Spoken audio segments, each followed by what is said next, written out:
Poor single mother counts her last coins on the flight, until a Mafia sitting nearby changes her life. The fluorescent lights of Gate 23B cast harsh shadows under Sarah Chen's eyes as she clutched her boarding pass with trembling fingers. 26 years old and looking 40, she pressed her lips into a thin line and adjusted the worn strap of her canvas bag. Inside, everything she owned in the world barely filled half the space. "Mommy, are we really going on the big airplane?" 7-year-old Emma tugged at her mother's faded jeans, her gap-toothed smile the only bright thing in Sarah's increasingly dark world. "Yes, baby. We're going to see Grandma Rose in Chicago." Sarah forced cheerfulness into her voice, though the words felt like swallowing glass. The truth was more complicated. They were running. Running from eviction notices, from David's drunken fists, from a life that had spiraled so far out of control that a one-way ticket bought with her last credit card seemed like salvation. The boarding announcement crackled through the terminal speakers. "Now boarding all passengers for Flight 847 to Chicago." Sarah's stomach nodded. She'd splurged on the tickets, if you could call using emergency credit card cash advances splurging, but hadn't eaten in 18 hours. Emma had managed half a gas station sandwich for breakfast, and that would have to last them the 4-hour flight. They shuffled forward in the boarding line, Emma's small hand warm and trusting in hers. Sarah tried not to notice the other passengers, businessmen in expensive suits checking their phones, families with multiple suitcases discussing dinner reservations, college students complaining about delayed luggage. Everyone seemed to belong to a world where missing meals was a choice, not a necessity. "Boarding passes and IDs, please." The gate agent's voice carried the practiced boredom of someone who'd seen 1,000 passengers that day. Sarah fumbled for their documents, her hands shaking slightly. Behind them, a man cleared his throat, not impatiently, just a quiet sound that somehow made her more aware of how long she was taking. "Here we go," she whispered to Emma as they walked down the jet bridge. The airplane loomed ahead, and for a moment, Sarah felt the old thrill she'd experienced as a child on her first flight. Before life had taught her that dreams were luxuries she couldn't afford. Their seats were near the back, 22C and 22D. Sarah lifted Emma into the window seat and took the middle, grateful that the aisle seat was empty. At least for now. As passengers continued boarding, Sarah pulled out her small coin purse. The metal was warm from being clutched so tightly. Inside, $3.47. She'd counted it 7 times in the terminal, hoping somehow the amount might magically increase. Emma pressed her nose against the window. "Mommy, look how tiny the cars are. The plane hasn't even moved yet, sweetie." Sarah managed a real smile this time. Emma's wonder was infectious, even in their darkest moments. "Ladies and gentlemen, welcome aboard Flight 847 to Chicago." The captain's voice filled the cabin. "We'll be in the air shortly, and flight attendants will begin beverage service once we reach cruising altitude."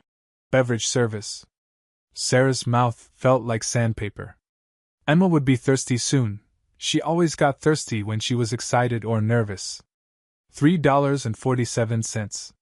Maybe enough for a small juice box or a cup of ice water with a splash of Sprite.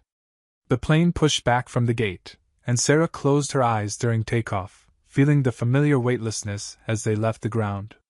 When she opened them, a flight attendant was pushing a cart down the aisle. "Something to drink?" The attendant's smile was professional but kind. "Could we?" Sarah's throat tightened. "Could we get a small juice for my daughter?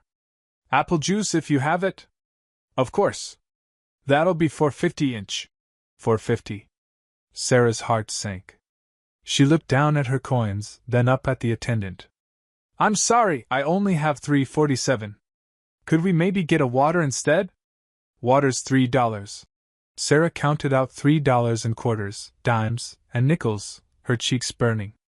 The passenger in the aisle seat of the row ahead had turned slightly, not obviously watching, but aware. She could feel judgment radiating from the business travelers around them. "Actually," Sarah said quickly, "never mind. We're fine." The flight attendant's expression softened. "Are you sure?" "I could. We're fine," Sarah repeated, stuffing the coins back into her purse. Emma looked confused. Mommy, I thought you said I could have juice. Later, baby. When we get to Grandma's. As the cart moved on, Sarah stared at her hands. This was rock bottom, counting coins on an airplane while her daughter went thirsty. The man in the aisle seat across from them hadn't moved, but she could sense his attention like heat from a flame. He was reading a newspaper, the Wall Street Journal, but his eyes weren't tracking the words. Instead, they occasionally flicked toward her and Emma with an expression she couldn't quite read. His suit was immaculate but understated, charcoal gray with subtle pinstripes. His hands were manicured, and he wore a watch that probably cost more than Sarah made in 6 months at her old waitressing job. But it was his stillness that unnerved her. In a cabin full of restless passengers, he sat like a statue, breathing so quietly she wondered if he was holding his breath. When he finally turned a page of his newspaper, the movement was deliberate, controlled. Emma was getting restless, kicking her legs and starting to whimper, her usual precursor to asking for water. Sarah checked her watch. 2 hours left in the flight. 2 hours of watching her daughter grow more uncomfortable while she sat helpless, surrounded by people for whom $4.50 was pocket change. She'd never felt more alone. 30 minutes later, the meal service began. Sarah watched the flight attendant approach with a cart laden with sandwiches, crackers, and small bags of pretzels. Her stomach cramped audibly, and she pressed a hand to her midsection, hoping Emma hadn't heard. "Mommy, I'm hungry," Emma whispered, right on cue. Sarah's jaw clenched. She'd been dreading this moment since they boarded. "I know, sweetheart. We'll eat when we land. But that's a long time." Emma's voice carried that particular whine that meant tears weren't far behind. "My tummy hurts." The businessman across the aisle folded his newspaper with practiced precision and set it in his lap. For the first time since takeoff, he looked directly at Sarah. His eyes were dark brown, almost black, and completely unreadable. "What can I get for you folks?" The flight attendant stopped beside their row, her smile bright and expectant. Sarah's throat went dry. We're okay, thanks." "Are you sure? We have turkey and Swiss sandwiches, fruit and cheese boxes." "How much for the fruit and cheese?" Sarah interrupted, hope flickering despite herself. $8.50. The hope died. Sarah shook her head. "No, thank you." Emma's face crumpled. "But Mommy, you promised we could eat on the airplane. You said it would be an adventure." Every passenger within earshot was now listening. Sarah felt their stares like physical weight pressing down on her shoulders. Her cheeks burned with shame that went deeper than embarrassment. This was the humiliation of failing as a mother in front of strangers. "Emma, please. I want the fruit box." Emma's voice rose to the edge of a tantrum. "You said we could have airplane food." The flight attendant glanced around uncomfortably. "Well, I could. Put it on my tab." The voice came from across the aisle, low and calm but carrying absolute authority. Sarah turned to stare at the businessman, her mouth falling open. He hadn't raised his voice, hadn't even leaned forward much, but somehow his words cut through the cabin noise like a blade through silk. The flight attendant immediately straightened, her posture shifting from helpful to deferential. "Of course, sir. 1 fruit and cheese box. And whatever the child wants to drink. Apple juice." Emma bounced in her seat, completely oblivious to the undercurrents swirling around her. Sarah found her voice. "No. No, we can't." The man's dark eyes fixed on hers, and the words died in her throat. "It's already done." There was something in his tone that made arguing seem not just futile but potentially dangerous. This wasn't kindness, this was control. A demonstration of power as casual as checking his watch. The flight attendant served Emma the fruit box and juice with unusual speed, then moved on without asking for payment. Sarah sat frozen, watching her daughter tear into the food with the desperate enthusiasm of genuine hunger. "Thank you, mister!" Emma called across the aisle, cheese cracker crumbs decorating her chin. "This is the best airplane food ever!" The ghost of a smile touched the corner of the man's mouth. "You're welcome." Sarah's hands clenched into fists in her lap. "I don't need your charity, she said quietly, just loud enough for him to hear. He picked up his newspaper but didn't open it. It's not charity. Then what is it? A transaction. The words sent ice through her veins. What kind of transaction? But he'd already returned to reading, effectively dismissing her. Sarah stared at his profile, the strong jawline, the perfectly styled salt and pepper hair, the way he held himself like a man accustomed to being obeyed without question. Emma was chattering happily between bites, something about clouds looking like animals, but Sarah barely heard her. Her mind was spinning, trying to make sense of what had just happened. Men like this, men in $1,000 suits who solved problems with quiet commands, they didn't help struggling mothers out of the goodness of their hearts. They wanted something. Mommy, aren't you going to eat? Emma held out a grape. Sarah accepted it mechanically, her eyes never leaving the man across the aisle. He seemed completely absorbed in an article about commodity futures, but she caught him glancing at Emma once, then twice. His expression was unreadable, but there was something calculating in those dark eyes. A transaction, he'd said? But what could she possibly have that a man like him would want? The plane hit a patch of turbulence, and Sarah's hand instinctively went to her throat, where her grandmother's locket rested beneath her shirt. The chain was old and thin, bought at a pawn shop years ago, when she was young and foolish enough to think vintage jewelry might somehow make her feel less poor. When the turbulence passed, she realized the businessman was watching her again. This time, his gaze lingered on her hand at her throat. Mommy, can I color now? Emma had finished eating and was reaching for the small box of crayons in Sarah's bag. Of course, baby. As Emma settled in with her coloring book, Sarah snuck another look across the aisle. The man had set aside his newspaper and was staring out the window, but she could see his reflection in the glass. He wasn't looking at clouds or countryside. He was watching her. 20 minutes passed in relative quiet. Emma colored contentedly while Sarah tried to ignore the weight of the stranger's intermittent stare. The plane hummed steadily through clear skies, and she'd almost managed to convince herself that accepting his help had been a simple, if uncomfortable, act of kindness. Then the turbulence hit. The first jolt was mild, just enough to make passengers look up from their books and phones. But the second sent Emma's crayon box flying and had Sarah gripping her armrest with white knuckles. Ladies and gentlemen, we're experiencing some rough air. The captain's voice crackled over the intercom. Please remain seated with your seatbelts fastened. The plane bucked again, more violently this time. Emma squeaked in alarm and grabbed for Sarah's arm just as the aircraft dropped suddenly, leaving Sarah's stomach somewhere near the ceiling. It's okay, baby, Sarah managed, though her own heart was hammering. It's just bumpy air.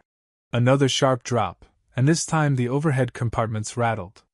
Sarah's hand flew instinctively to her throat, seeking the familiar comfort of her grandmother's locket, a habit she'd developed during stressful moments since childhood. But the thin gold chain had shifted during the turbulence. As the plane pitched forward, the locket slipped free from beneath her faded blue blouse, catching the cabin light as it swung against her chest. Across the aisle, the businessman went perfectly still. Sarah was too focused on comforting Emma to notice his reaction at first. The little girl had gone pale and was making small whimpering sounds that tore at Sarah's heart. Look at me, Emma. Just look at Mommy, okay? We're going to be fine. But even as she spoke, Sarah became aware of a change in the atmosphere around them. A tension that had nothing to do with the turbulent air. She glanced up to find the businessman staring at her with an intensity that made her skin crawl. His newspaper lay forgotten in his lap. His hands, which had been so steady throughout the flight, now gripped the armrests of his seat. And his dark eyes were fixed not on her face, but on the locket at her throat. The turbulence began to ease, but the man's stare didn't waver. Sarah's free hand moved self-consciously to cover the pendant. That's an interesting piece of jewelry, he said quietly. His voice was different now, carefully controlled, but with an undercurrent Sarah couldn't identify. It wasn't quite anger, wasn't quite surprise. It was something colder. Thank you, Sarah replied cautiously, tucking the locket back beneath her shirt. May I see it? The request was polite, but there was nothing optional about his tone. Sarah's protective instincts flared. "I'm sorry." "The locket. I'd like to see it." Emma had calmed down and was reaching for her scattered crayons, oblivious to the strange conversation happening above her head. Sarah's mind raced. This man had already demonstrated his power over situations, his ability to command attention with just a few words. But asking to examine her jewelry crossed a line she wasn't comfortable with. "It's just an old family piece," she said carefully. "Nothing special." "I doubt that." His eyes never left her throat, even though the locket was now hidden. "Where did you get it?" The question was sharp, demanding. Sarah felt Emma tense beside her, finally picking up on the adult tension. "I don't see how that's any of your business." "Humor me." There was steel in those two words. Sarah glanced around the cabin, suddenly very aware that they were trapped in a metal tube 30,000 feet above ground with nowhere to run. The other passengers were reading, dozing, or staring at their phones. No one was paying attention to the quiet conversation across the aisle. Against her better judgment, Sarah pulled the locket out again, holding it against her palm but not removing it from around her neck. "There. Are you satisfied?" The man leaned forward, and for the first time since they'd boarded, his composure cracked. Sarah saw his jaw clench, saw something that might have been pain flash across his features before the mask slammed back into place. "Where did you get it?" he repeated, but his voice was rougher now. "A pawn shop in Detroit. About 8 years ago." Sarah's words came out clipped and defensive. "I bought it as a keepsake for my daughter when she was born. It cost me $40, which was more than I could afford at the time, but I thought." She trailed off, realizing how pathetic it sounded. The man was quiet for a long moment, studying her with those unreadable dark eyes. When he spoke again, his voice was barely above a whisper. "What pawn shop?" "Mickey's on Corktown." "Why does it matter?" He didn't answer immediately. Instead, he reached into his jacket pocket and pulled out his phone, scrolling through something with quick, precise movements. His breathing had changed, shorter, more controlled, like a man trying to contain an explosion. "That locket," he said finally, "is one of a kind. Handcrafted in Italy in 1987. There were only 2 ever made." Sarah's blood turned to ice water. "That's impossible." The pawn shop owner said it was just old costume jewelry. The pawn shop owner lied. His eyes locked onto hers with laser focus. "I know because I commissioned both pieces. One for my wife." His voice dropped to barely audible. "And one for her sister." The plane continued its steady flight toward Chicago, but Sarah felt like she was falling through endless sky. This wasn't coincidence. This wasn't chance. This was something much more dangerous. The silence stretched between them like a taut wire.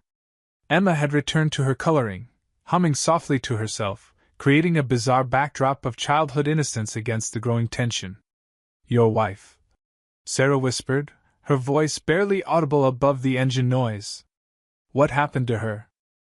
The man's fingers drummed once against his armrest, the first fidgety movement she'd seen from him. When he spoke, his voice was so low she had to lean across the aisle to hear him. "Her name was Isabella." He stared past Sarah toward the window, but his eyes seemed focused on something much further away than clouds. "We met in Chicago, actually. She was everything I wasn't. Light where I was dark. Laughter where I was silence." Sarah felt a chill that had nothing to do with the airplane's air conditioning. The way he spoke about Chicago, about his wife, this wasn't the casual conversation of strangers on a plane. This was confession. "She knew what I was," he continued, his voice taking on a harder edge. "What I did for a living. The kind of man who could afford to commission one-of-a-kind lockets from Italian jewelers. She said she didn't care, that love was stronger than fear." "What do you do?" Sarah asked, though part of her already knew she didn't want the answer.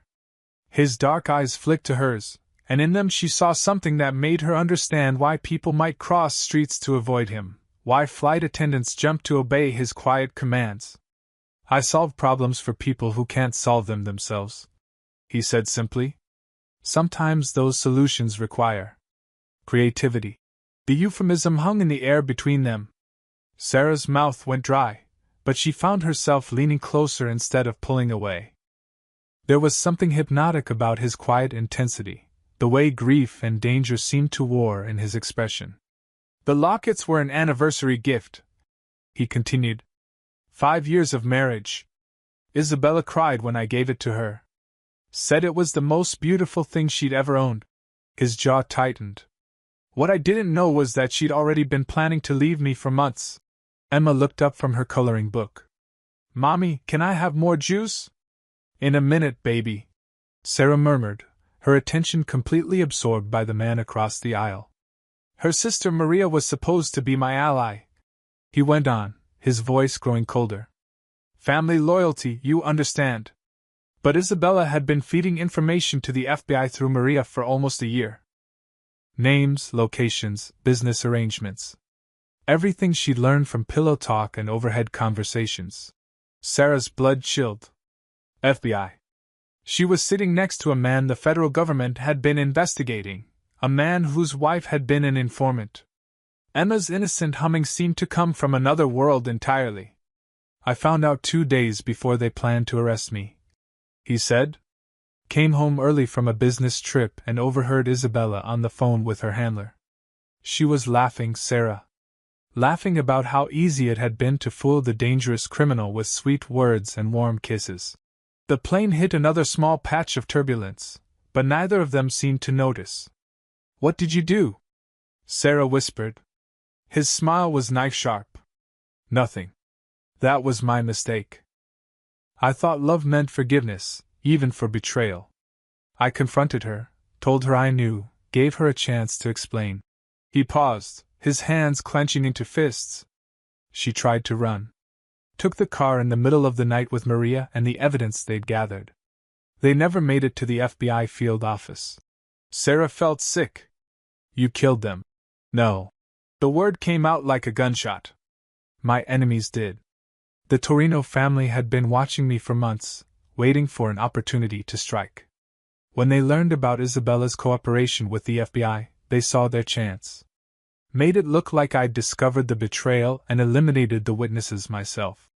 His voice broke slightly on the last words, and Sarah saw something in his expression that she recognized all too well, the look of a person who'd lost everything that mattered. The FBI believed it. My own organization believed it. And for 8 years I let them. It was easier than admitting the truth, that I'd been too weak to protect the woman I loved from my own world. Emma tugged at Sarah's sleeve again. Mommy, the nice man looks sad. Out of the mouths of babes. Sarah glanced at her daughter, then back at the man who just confessed to being someone the FBI had once hunted. She should be terrified. Should be planning her escape the moment they landed, figuring out how to disappear with Emma before this dangerous stranger could change his mind about his generosity. Instead, she found herself studying the grief etched into his features, the way his hands trembled almost imperceptibly when he spoke about Isabella's laugh. She recognized that particular brand of devastation, the kind that came from loving someone who destroyed you. You're not afraid of me, he observed quietly. Sarah considered the question seriously. I should be. But you're not. No, she touched her locket through her shirt. You're not the first dangerous man I've known. But you might be the first honest 1 inch. Something shifted in his expression, surprise, maybe, or recognition. You remind me of her, he said softly. Not Isabella. The woman I thought she was. Ladies and gentlemen, we're beginning our descent into Chicago O'Hare International Airport.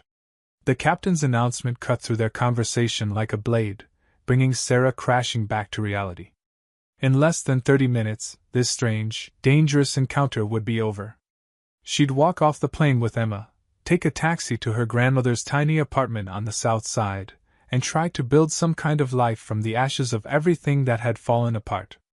If Grandma Rose would even let them stay. Sarah's stomach knotted as she remembered their last phone call. The old woman's voice had been thin with disappointment, and barely concealed anger. You made your bed, Sarah? Don't come crying to me because it's uncomfortable to lie in. But where else could they go? The domestic violence shelter had a waiting list. Her credit cards were maxed. She had no friends left in Detroit. David had seen to that, systematically isolating her from anyone who might have helped.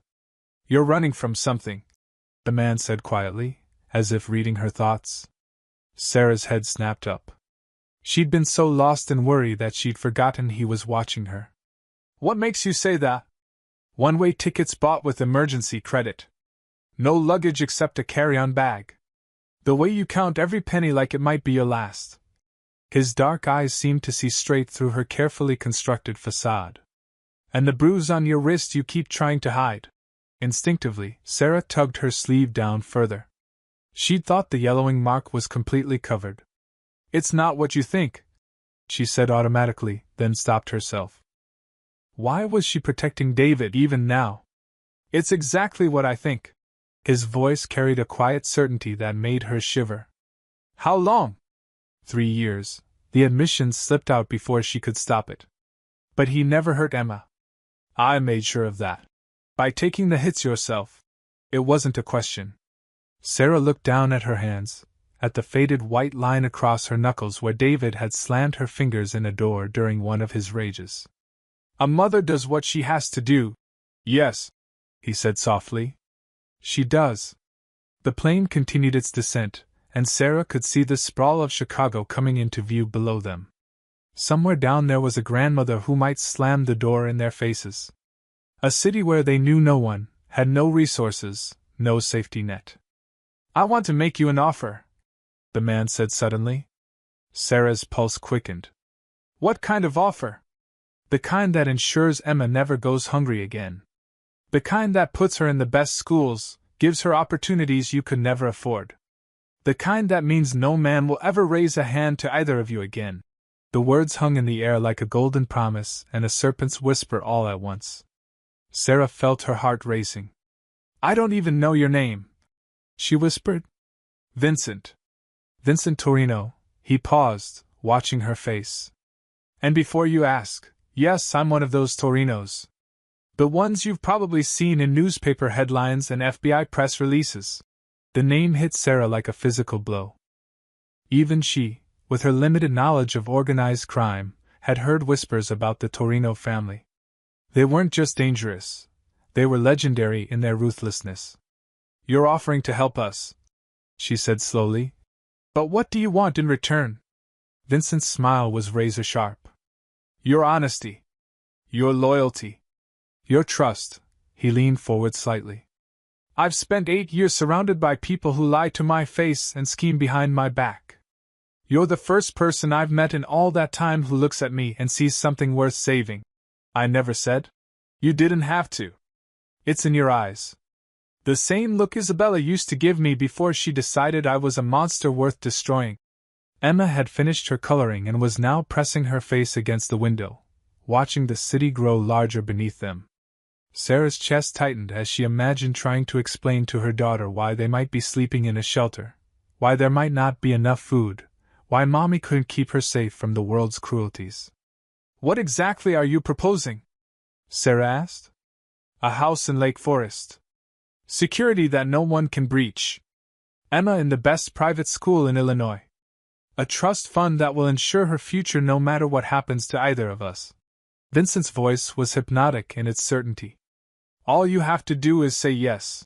And the cost? His expression darkened. You become part of my world. You learn its rules, accept its necessities. Some nights I'll come home with blood on my hands, and you'll pretend not to see it. Some days men with guns will stand outside your door, and you'll smile and wave like their garden statuary. Sarah felt cold despite the cabin's warmth. You're asking me to become complicit in whatever you do. I'm asking you to be practical. Your daughter is 7 years old and deserves better than counting coins for juice boxes. What has your moral high ground gotten you so far? The brutal honesty of the question cut deep because Sarah couldn't argue with it. Her principles hadn't kept them fed or safe or housed. Her determination to do things the right way had led them to this airplane, fleeing toward an uncertain future with empty pockets and desperate hopes. Ladies and gentlemen, please prepare for landing. Time was running out.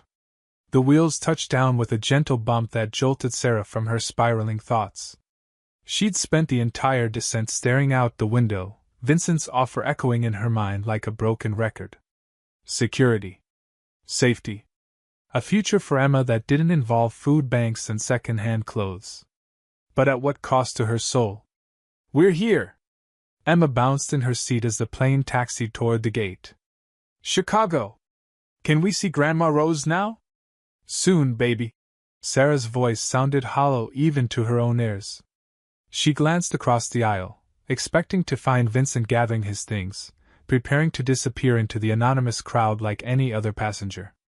Instead, he was watching her with that same intense focus, as if memorizing every detail of her face.